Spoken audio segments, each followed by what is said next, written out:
Hey,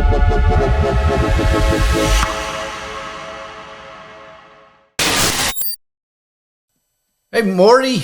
Dr. Cole, it's a pleasure to finally sit down and have this conversation with you. Yeah, I appreciate you coming out to the house for Thanksgiving. I appreciate you inviting me. Yeah, you were the life of the party. Well, that's very kind of you. Did you get a chance to run one of those motorboats?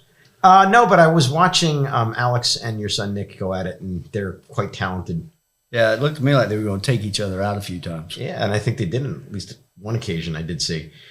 They were running past each other what looked to be, 20, 30 knots? Something like that. Yeah, they go faster than I can run. I can tell you that. That's probably true. I noticed that. Faster than anybody on the Georgia Bulldog team too. Goodness, I'm not one to opine on those subjects. Yeah, well, you don't have to opine about that. Number one in the country says all you need to know. I see. Well, so Morty, we finally did it. Yes, we did. 2 years in the making. Yeah.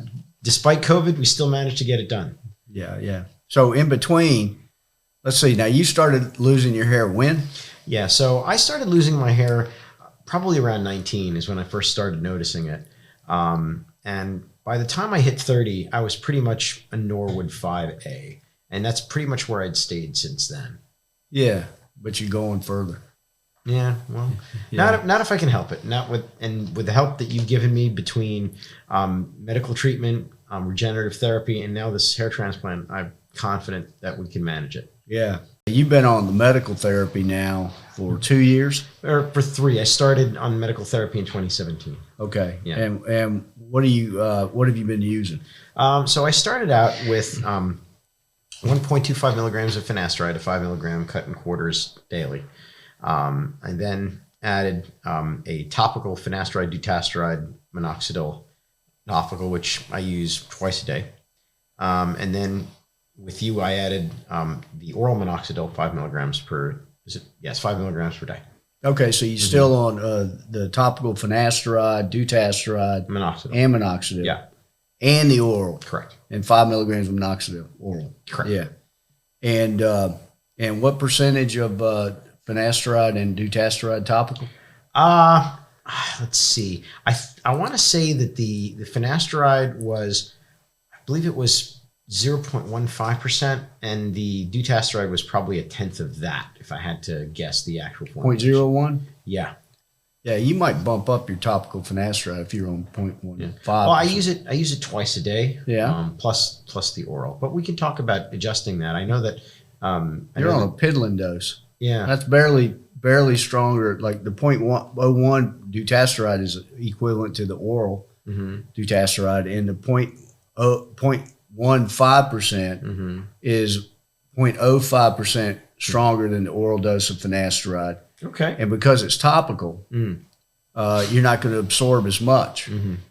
So we could look at bumping that. I have a lot of guys on 2.5% finasteride, which is 25 times the oral dose. And they respond really well to that. Well, I'm game if you are. So. Well, yeah, we could take it up right away, I think, to 1%.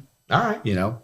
And so you've been on the topical therapies, and you for 3 years. Yeah. So to give you a little bit of history, when I first started, I was pretty much a solid Norwood 5. There was no hair; it was completely bare. The entire front was completely bare.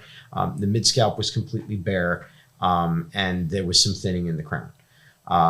After starting on the oral finasteride and the topical, I had some good growth in the forelock. We actually had some development of some short miniaturized hairs in the forelock and along the parietal humps, and also in the mid scalp there was some additional growth. And that was when you started the topical therapy. No, that was after it was probably after the first 3 to 4 months of the topical therapy. That stuff started to present. And then that was around the time that we started working together. And then we did the first round of injectables. We did the cocktail. It was actually about a year ago today is when it was. We actually did the first round of topicals.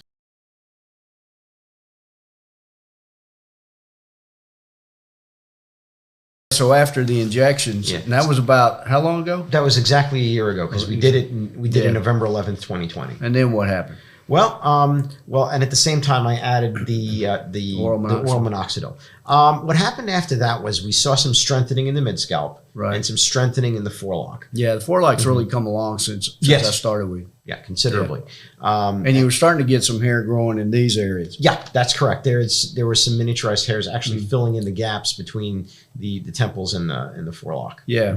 So you had a nice response to regenerative medicine. I believe so, yes. But it just wasn't enough. Yeah. And so we did another round and this time we did, we made stromal vascular fraction out of aggregated adipose. We filtered down to 100 microns, and we made stromal vascular fraction from that, and we injected that in. That was what, the first September, sometime in September? No, I think it was the end of September. Was it that way? I thought it was more like August. It was a little earlier than that. Okay. Yeah, I believe it was. Yeah. Yeah, the end of August. And so, and Dr. Welter was, he stopped by to watch the procedure. And then we talked about a transplant because we just weren't getting there. Like a lot of guys will get fantastic regenerative medicine, like complete resolution. But, you know, the problem is that if you let the hair loss go, as long as you did, it's much harder to bring it back. Absolutely. I'm 52 years old.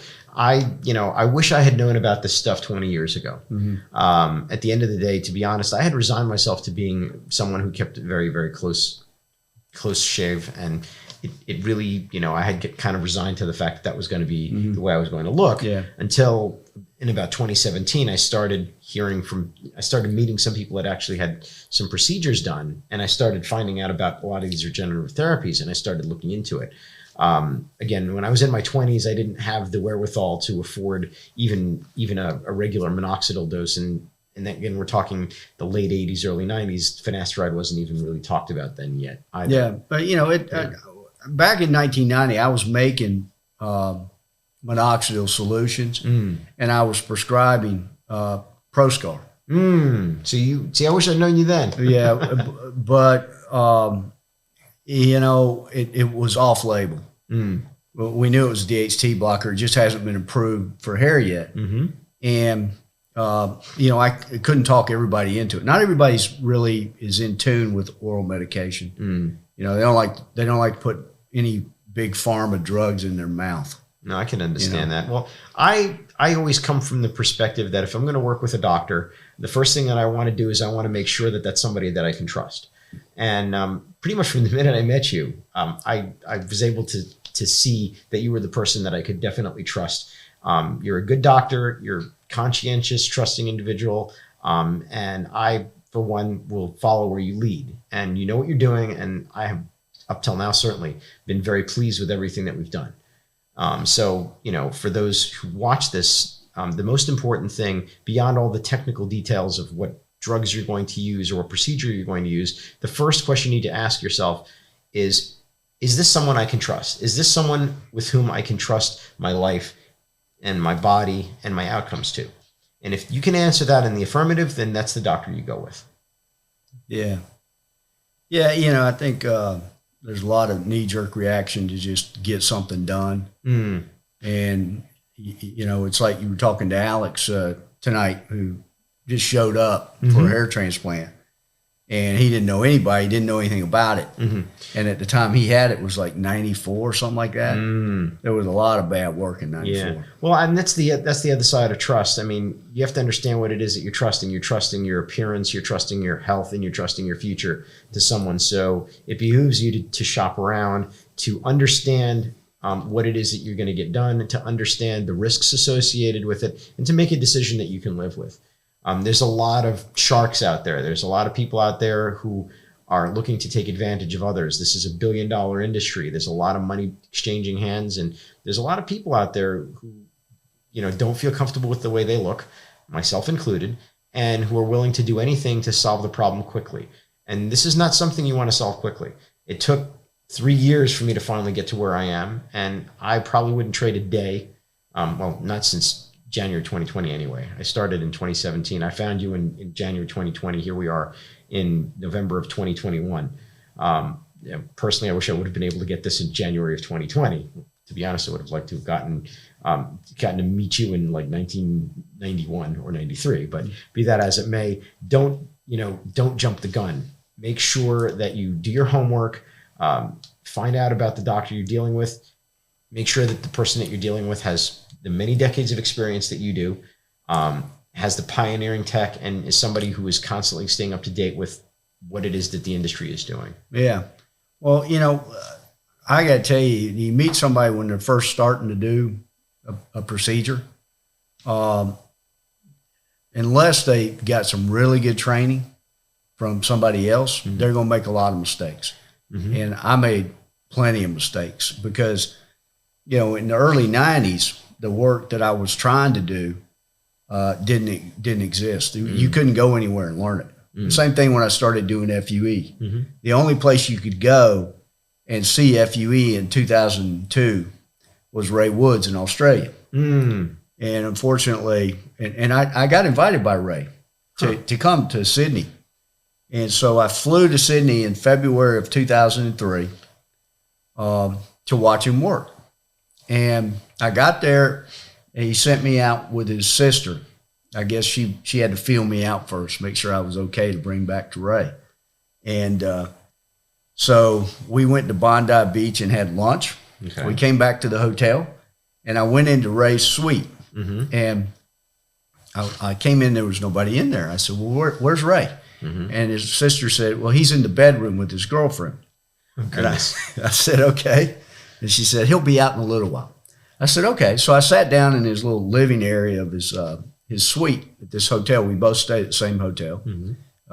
And Ray came around the corner with a bottle of champagne, and he started to shake it up. And he popped a cork, and he shot it at my head. So I ducked. And that was my introduction to Ray Woods. It sounds like it was your introduction to the wonderful world of hair transplant surgery. Well, I already knew how to do the FUT pretty good by then. But I was talking about the industry, not the technique. Well, that was an interesting meeting, and we got along really well. We had lunch and dinner. We had dinner, and we spent the evening together. And then he said, "I've decided not to show you." After all that, after my flight to Sydney. So I said, well, I was doing some FUE at the time because patients wanted it. There was a real big demand for FUE. So I was working at it all the time. And so I said, Ray, let me just see your grafts. Because the grafts we were taking out didn't look like the grafts that we were making when we were doing strips. And I didn't know if they were going to grow, because they didn't have any fat, any adipose around the follicles. So I was like, man, I'm putting these grafts in, and it's going to literally take me 3 months to see if anything grows, and then a year to evaluate the result.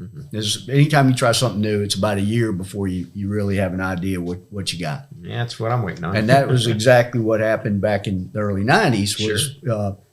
I was waiting to see results for a year, and then you modify what you're doing based off that. And so Ray said, okay, I'll let you see the grafts. And then I got a call from him the next day, and he said, I decided not to let you see my grafts.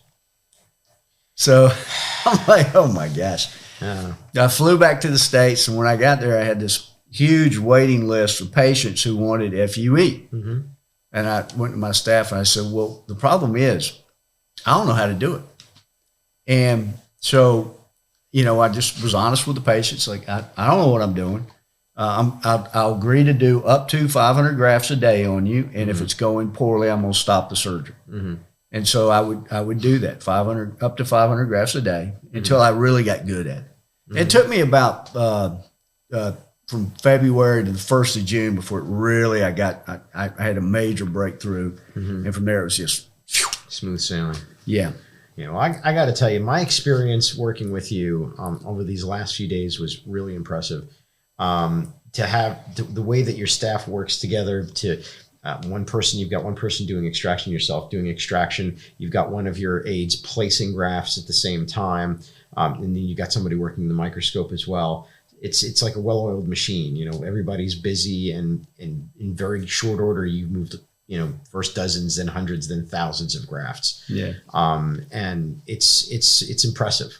The tooling I obviously didn't see in use because obviously it wasn't in my field of vision, but I mean, I heard how quickly you were able to get through those grafts, and looking at the results in the donor area, they're very small and unobtrusive. There's a good distribution of extractions. They're closing up nicely.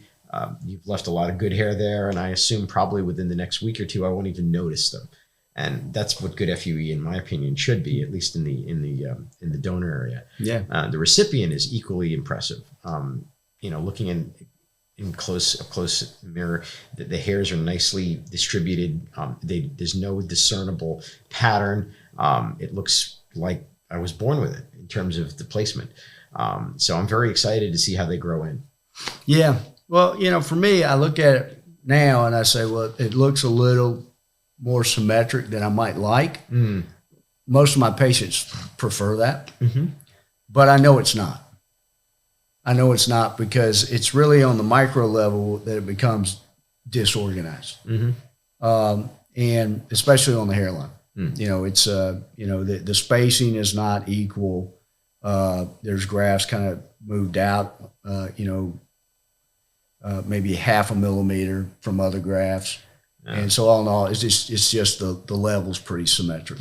Well, I can tell you that you ended up spending probably in the final hairline design. You probably ended up spending an hour and a half on the final hairline design, or more than that, because you had gone back, and I was overhearing you speak with your placers, saying to say, hey, we need to move this graft 2 rows back because it's got 2 hairs in it. You need to only put a single in that first row of hairs, and so you're really taking your time and taking care to make sure that the placement is exactly where you want it to be. Yeah, well, it was more we added some more ones and we evened out the right side a little bit, but we're pretty good with getting the ones on the hairline. What we were doing, there were some 3 hair groupings that I thought were a little close to the hairline. So in my last pass, I said, okay, let's pull these up. We had a few extra grafts to find homes, to create homes for, and then so I made those. And I said, okay, let's take this graft out. Let's pull this one. We're gonna pull this one, and we're gonna move those up. And this is some twos down. This is the real benefit, I think, to getting a surgery with you, Dr. Cole, is the amount of involvement.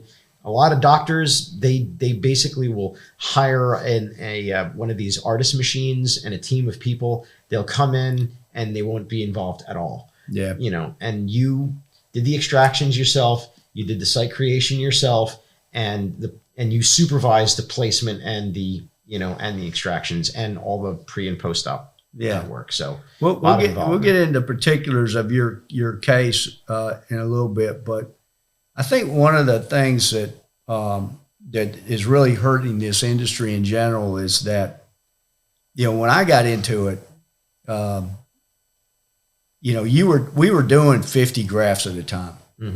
And so we would cut 50 grafts, we would make 50 recipient sites, and we would place 50 grafts. And so we knew how to do it all. And when it came to breaking down the grafts, I would do that. And as the counts went up, and as we started, really trying to push into the 300, 400, 500, 600 graft range, I was dissecting grafts, placing grafts, doing the harvesting, making the recipient sites, and doing the overall design. So I knew how to do every aspect of the procedure. But in roughly 1993, there was a group down in South America. They had a meeting, and there were 2 groups. One was Carlos Ubel from Brazil, and the other was a group out of Austria who did 1,000 graft cases. And that was like big numbers. Yeah. Whoa, that's a mega session. And it got reported in this publication called the Hair Transplant Forum, and Richard Shield was at the meeting, and his headline was, "It happened in Rio." And so that pushed us. So as we increased the numbers of grafts, we started to bring on more assistants to help us process the grafts and get the grafts back in. You know, for a number of years, I had myself and only one assistant place grafts. And that went on until probably about 2000, where I started, you know, training more assistants to help get them in. But, you know, we train the assistants properly how to dissect the grafts, properly how to, make one hair grafts, properly how to segregate them and sort them so that we use the right graft in the right place. Okay. You know, how to dissect it under a microscope. And so we taught them what we knew, what we learned, what we built. We actually built the surgery. Because, you know, when I got into this industry, it was all plugs. And I met a lot of patients who, in scalp reductions, bad scarring, mini grafts, pitting, awful results. And I met all these guys with hair loss, and I was very fortunate to have met them. So I asked all of them the same thing. I said, how do you like your transplant? They said, "Oh, I love having hair." And I said, "Is there anything you'd like to see different?" And they said, "Oh, we wish it looked natural." And that's when I said, okay, this is an industry I can get into, and it hasn't evolved for 30 years. And if I can come on and figure out a way to make a natural hair transplant, I'm going to get a good reputation and build a big practice and become well known in my field, which is what happened. So, you know, it was pretty cool. But you know, because we built the surgery from the ground up, and trained the staff from the ground up, my assistants knew what they were doing. And so that's what you see is the byproduct of that is everything's well choreographed, because I know everything that's going on in my surgery room. I know, you know, what's coming up, you know, what they're going to give me, because I told them exactly what I want. And I've trained them to do it the way I want. The problem with the industry today is doctors walk into a room and they see the surgeon maybe harvest a strip and close it, and maybe the surgeon makes the recipient sites, but they don't see the surgeon do anything else. So they think, I just get these nurses, and all I got to do is either cut a strip, or I'll get into FUE and I'll hire a nurse who's really not licensed to do what she's doing, and have her extract the grafts and make the sites, and they'll place the grafts. And meanwhile, I'll be in another room doing consultations or other procedures. So it's just an add-on for my practice. Now, the big problem is none of these nurses were trained by somebody who really knew what they were doing. You understand? And so, you know, we trained our nurses to do what we knew. But these nurses are trained by nurses that were never trained by anybody that knew what they were doing. It's okay. You're taking a big risk going with, you know, one of these doctors who are only marginally involved in what it is that they're selling. You really are. You know, it's funny when you were talking about first entering the industry, and you're talking about how people were doing plugs. It reminds me of when I was in my 20s, and I had pretty much a full head of hair at that point. And I was sitting with some friends at a diner in Brooklyn after watching a movie, and the owner of the diner, he had one of these plug hair jobs done. And, you know, the poor guy, I remember seeing him, and you could literally see the plugs. It looked like doll hair. You know, you had these giant circles of very dark black hair. He was a pale, very pale skinned guy, a Greek guy, and he had these just enormous, you know, plugs of hair that were lined up in a pattern of, you know, it looked like a grid almost. And I looked at it, and I didn't want to say anything to the guy, but I said to myself at that point, I said, you know what? I would rather lose my hair than to look like that person did. And that's pretty much what I had done. Because that was, you know, those were the only two choices at that point. But again, when I had seen what can be done nowadays with, you know, with good technique, you know, it turned me around. And I said, wow, this could be a real possibility for me. And I mean, you knock on wood, assuming that this turns out the way we all hope it will, this is going to change my life. Yeah, you were telling me that you hope it's around when you're for your mother to see. Yeah, well, my mom's going to be 84 in December, and it would be nice. Yeah, yeah. And then I told you, well, it's going to start popping in 3 months. Yeah, which is really impressive because from what I've been told, most times you won't see anything, quite frankly, for 4 or 5 from most doctors and what they're saying, and full results aren't even visible until a year or sometimes even 18 months is what people are telling me. But because of the fact that we did all of this regenerative medicine beforehand and the additional CRP and CRF that you used, that's going to speed things up. Yeah. PRF, yes. Yeah, we did that in your donor area. But the CRP, lysed platelets with very high concentration, if they do their job, you should be at about 99% in 4.5 months. Wow, that's really impressive. Looking forward to it. Yeah. So I am too. So your mother should get a chance to see your hair. Yeah, I hope so.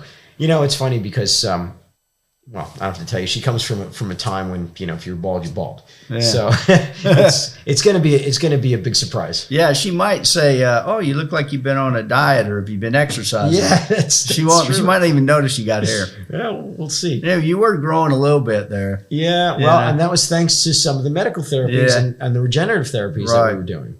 So, getting back in, I could add more surgeries to my calendar. And all I got to do is go out and hire some of these assistants that work for, they go around the country helping Dr. A, Dr. B, Dr. C. I could always add more of those people.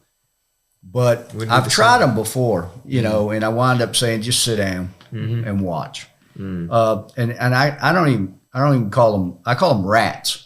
Rent-a-techs, and they're just horrible. Yeah. They're just not properly trained, and they think they know it, and they don't want to learn how to do it right. And then if you work them hard, they really get freaked out. They don't want to work hard. They like this easy, sloppy work. Recipient sites that are skipped, grafts that are mangled, they're just mashing them in there. I just feel sorry for doctors that have to use these people, to be honest with you. I feel sorry for the patients they work on. I was going to say, I really feel sorry for the patients that they work on. The doctors weren't ever properly trained, so they think the nurses are doing a great job, and they're terrible. They're terrible. Of course, they end up learning those bad habits, and then they don't want to unlearn them because they've been doing them so long. If you start telling them you missed this, you didn't do that right, let me show you how to do it right, they're like, I don't, no. You just got to hire them and train them from the get-go, and that way you train them properly. So getting into your procedure, your donor area is looking pretty good. Okay. Yeah, it's coming along. And so what we did back here is we put the ACELL in there to get some, improve the healing and get some follicle regeneration. We took a little bit of hair off your beard here, and over on this side, we did a little bit up under here. And then your grafts down in here, and we worked head hair up into here. We did a Telogen hair study in a small box back here with, there was 33 grafts and 72 hairs. And then we scattered some of the beard hair between the head hair and our Telogen study.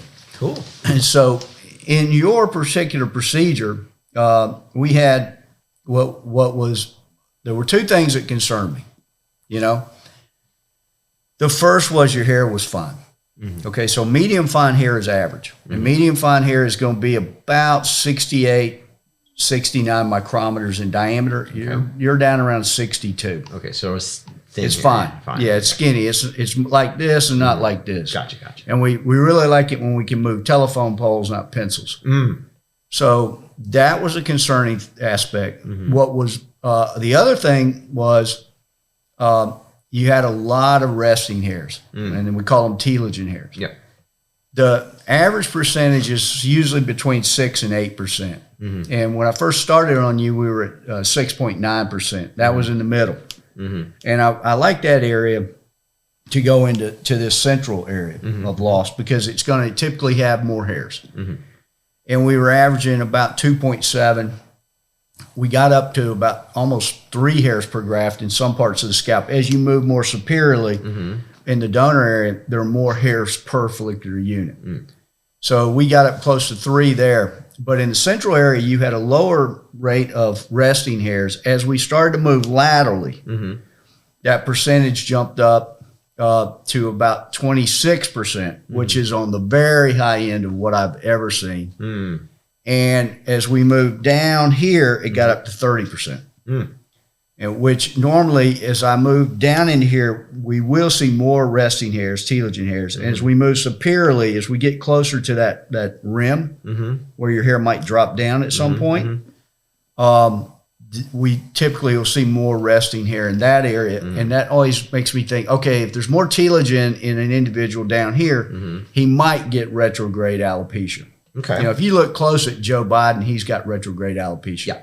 The only good hair on his head is this very thin rim in the very low part. And then he's got strip scars in there too. Yep. So his donor area is a mess, and he's losing all his hair as it moves up. So he's growing that little thin rim real long to make it look like he's got hair down there, but he doesn't. Gotcha. Okay? And then he's dropped way down here on the sides and way down here in the back. And that's because he never did any regenerative medicine. You know, he didn't take care of himself. He's had a blepharoplasty. He's got multiple hair transplant surgery. Used to be very pluggy and unnatural. If you go look at him way back when, he went to probably one of the best known surgeons in the world. But this guy had no idea how to create a nice transplant. And he was literally, he was the editor of the textbook for hair transplant surgery for years. He learned how to correct Joe Biden's hairline from the guys that came up. And I remember him telling me when I told him what I was going to do with small grafts to build natural hairlines and do the whole procedure with nothing but little follicular unit grafts. And back then I called them pilosebaceous units. Interesting. And then Bill Rassman and Bob Bernstein gave him the term follicular unit, which is really inaccurate because it's a histological term. But when I told this doctor that, he said, it won't work. It won't work. You can't get density without plugs and mini grafts. And I said, well, I'm going to try. And, you know, I got better density, faster, and it looked natural. And then when my patients went to the hairstylist and they said I had a hair transplant, the hairstylist would say, it's not a hair transplant. I know what a hair transplant looks like. Yeah. And, you know, and then they said, really? Then they started to send me their customers. And that's how I got busy. So, you know, you got to build it right, like you mentioned, right? And it's hard work. Oh, yeah. Well, I mean, just think about it for a second. It took us 2 days. We did 3,900 grafts, approximately, close to 4,000, actually. It was over 3,900 grafts.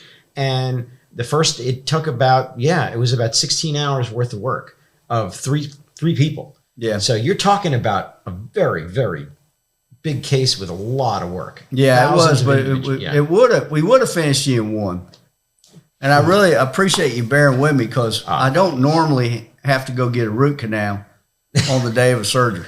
Look, it is what it is. So we started you the first day, and I had to stop. I had to plan the surgery to end at 2. Yep. So that I could go get a root canal. Yeah. And well, I got to tell you, it's funny because after the end of the first day, we managed to do what would have been a very, very high hairline, and we managed to do most of the mid-scalp and a little piece of the crown. And even at that point, if we had literally stopped there, I would have been okay with it, just to tell you. But I really walked out of there. I told you I don't think we're going to hit the line we designed, which is you've got an 8 centimeter in the middle. Yeah. Okay. And I told you, I said I don't know that we're going to hit it. I really would, because I was concerned. We only had the lateral boxes and down low to go, and I wasn't sure I was going to use that low hair because I knew that the resting hair ratio was high, and I don't know what that means. Yeah. I don't know what it means. I just know you got more resting hairs. You don't have telogen effluvium, or we'd be seeing 1 hair follicular units in your donor area. So it's just a higher telogen ratio. And I mentioned to you, I said, I think I'll put you on oral minoxidil, and you reminded me I'm already on it because I want to do something systemically, but you're already doing something. Yeah. We might. Have you done the Trico test yet? The gene test? We haven't done the T test yet. No. All right. Well, when he comes in if he comes by tomorrow, let's get him on the Trico test. Okay. And let's just map it out and see what you might respond better to. Okay. Or best to. Mm-hmm. And so, you know, and a lot of times patients will say, where's the hairline going to be? And I say, I'm not going to decide that till I start taking hair out of the donor area. Absolutely. That was what the first thing you said, actually. Yeah. Yeah. So we mapped out your total follicular units. You remember what they were? It's about 13,000. Which is below average. Yeah. The average is 15,200. In your age group, probably 14,800 is average. By the time you're 70, it's 13,200. So the donor area is not permanent. We know that. Yeah. So you had fewer follicular units, you had a higher resting hair rate, and you had fine hair. 3 negatives. You had a positive though, more hair per graft, and your grafts were beautiful. Where our transection rate was about 1%. Okay. And typically you're going to get a lot of that to grow back in your donor area, and some of it grows when we put it in up top. So I just keep it together with the graft and move it up. And the other thing is you had some grafts, follicular units were entirely in telogen. And that's why are resting. All the hair, no, not one single anagen hair follicle. And so I took 32 of those and put them in that central area of the crown so we can kind of follow them and see how they respond to the transplant, because that study's never been done. Interesting. Okay. Yeah. You know, nobody knows what happens. You know, I've studied telogen body hair and I've studied vers anagen, and I know that the rate of a ratio or the yield from telogen grafts is a little bit below the anagens. They do grow. But all body hair from below the neck has a lower yield. If you get 40 to 60%, you're happy. Okay, but it could be 0, which is why I tell patients, look, head hair's king, then go the beard, and then everything below that is like, okay, we ran out of everything else. Let's give it a whirl. And about 1 out of 4 are going to respond really well. And it grows slower than head hair. You know, head hair grows much faster. It grows about 0.42, 0.43 millimeters a day. Body hair, you know, below the neck grows about 0.23 millimeters a day, about half as fast. But when you move it to the top of the head, it speeds up. It goes to about 0.33 millimeters a day. Still slower than the head hair. So when it grows, the head hair will still be, it's still growing. The body hair is growing, but it's getting left behind. Gotcha. So that's one of the other downsides is the head hair is going to grow faster than the body hair. Now, beard hair grows quick. Yeah, sure. So it's a nice mix. The problem is it's coarser than your head hair, and it's thicker. So you're not a perfect match on the beard to head. So we're going to see what it looks like, whether you like it, and then we can always dive into that beard if we need it, because you got fewer follicles, you got more in the resting phase, and you got a big ocean of hair loss. Now, what's good about it is you're thinner here, okay? So you don't have that big wide thing. And we didn't get crazy by building a big broad hairline. We created a V. And so a lot of guys, they want everything to be straight across. That's Asian, okay? And we don't want to build Asian hairlines in Caucasians. So we're a little bit closer between the eyebrows and here, and then we're about 1 centimeter up in the corners, and that's how you create the V, and that's how you get a Caucasian hairline. You got some swelling here. Yeah, quite a bit actually. Yeah. I think that's the anesthetic coming down. No, it's not the anesthesia. You don't have it terribly bad. In fact, I don't mind seeing it horrible. You know, you're 1 day post-op from the hairline, and you got all this down here. You're 2 days post-op from back there. You know, for swelling to already be here, that means that the cytokine-rich plasma we put in is doing its job. It turned things on. Yeah. Well, I for one, I'm not too concerned about it. I've actually had, I had PRP. This is before you and I met. This was in, I think it was in 2018 with Dr. Greco. And I remember when he had done the PRP to me the first time, I had swelling like this, and that lasted a good week and a half. Interesting. So, usually that kind of stuff will show up in about 3 days, and then it lasts about 3 days. You know, you'll see it maybe here, and then it works its way down. For it to already be here, day 2 is like, wow. Wow, that's good. That means the cytokines are really turning things on. Cool. Well, that's good to hear. And but you know, I've seen guys even the next day where their eyes are almost closed. Yeah. Well, I mean, from my perspective, all of this stuff is temporary, right? Yeah. You know, swelling goes down, scabs fall off, and you know, hair will eventually grow back. I'm over the moon with what I currently have, and hopefully, what you've placed will grow. And you know what? If they don't, we just keep on going. Well, it's going to grow. So yeah. And the question is, how dense is it going to be? Because I mean, its density is good. The graft density is real good. I'm up around 45, 50 grafts per square centimeter. Oh, that's pretty high, yeah. But the fine hair is what, you know, we got to see what kind of coverage we get out of that. You know, might look better short. Yep. Which you already wear your hair short. Yep. And your hair's real short now. And within about 2 days, your donor area should be maybe just a little pink. But that's other than that, I think you're not going to see anything. Yeah. You're close now. Yeah. You're close. A little bit closer on the right side to the midline. Yeah. A little bit further behind here, just because you got a little more scabbing still there. And that's from the platelet-rich fibrin. Yes. So platelet-rich fibrin is when we take just whole blood and we spin it and we get this yellow clot. It looks like, it's called a snot clot because it looks like snot. And then we take that out. So it's kind of congealed and it's full of platelets.